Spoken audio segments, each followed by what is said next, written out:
Hello, യൂട്യൂബിൽ ഈ സ്നാക്കിൻ്റെ recipe കണ്ടപ്പോൾ മുതൽ വിചാരിച്ചതാണ് ഇത് എന്തായാലും ട്രൈ ചെയ്ത് നോക്കണമെന്ന്. നല്ല പഴുത്ത ഏത്തമ്പഴം ഉണ്ടെങ്കിൽ പെട്ടെന്ന് തയ്യാറാക്കി എടുക്കാൻ പറ്റുന്ന സിമ്പിൾ സ്നാക്കാണേ.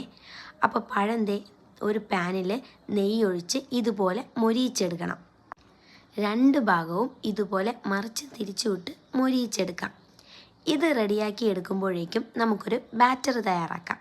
ഒരു ബൗളെടുത്ത് കുറച്ച് മൈദയും പഞ്ചസാര, മുട്ട, ഉപ്പ്, ഏലക്ക ഇത്രയും ചേർത്ത് കുറച്ച് പാലൊഴിച്ച് നന്നായിട്ട് മിക്സ് ചെയ്തെടുക്കാം. നന്നായിട്ട് മിക്സ് ചെയ്ത ബാറ്റർ നമ്മൾ നേരത്തെ പഴം മൊരിയിച്ചെടുത്തില്ലേ, അതേ പാനിൽ കുറച്ച് നെയ്യ് ഒഴിച്ച് ഈ ബാറ്റർ ഒഴിച്ചു കൊടുക്കാം. ബാറ്റർ ഒഴിക്കുമ്പോൾ അതിൻ്റെ തിക്നെസ് നോക്കി ഒഴിക്കണം. എനിക്ക് കുറച്ച് കൂടുതലായിരുന്നു ബാറ്ററിൻ്റെ തിക്നെസ്. ഇതിൻ്റെ മുകളിലായിട്ട് നമ്മൾ നേരത്തെ മൊരിയിച്ചെടുത്ത പഴം നിരത്തി വെച്ച് കൊടുക്കാം. ഇതുപോലെ ഇങ്ങനെ പഴം നിരത്തി വെച്ച് കൊടുത്ത് അതിന് മുകളിലായിട്ട് കുറച്ച് തേങ്ങയും പഞ്ചസാരയും ഇട്ട് കൊടുക്കാം. ഞാൻ പറഞ്ഞില്ലേ, ഭയങ്കര സിമ്പിളായിട്ട് തയ്യാറാക്കി എടുക്കാൻ പറ്റുന്ന ഒരു ഈവനിങ് സ്നാക്കാണേ.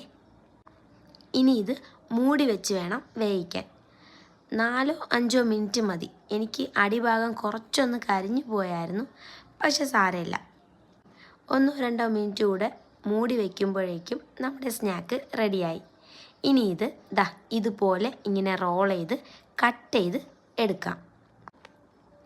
വളരെ എളുപ്പത്തിൽ തയ്യാറാക്കി എടുക്കാൻ പറ്റുന്ന നല്ല അടിപൊളി സ്നാക്കാണേ. കാണാനും കഴിക്കാനും നല്ല ടേസ്റ്റാണ്.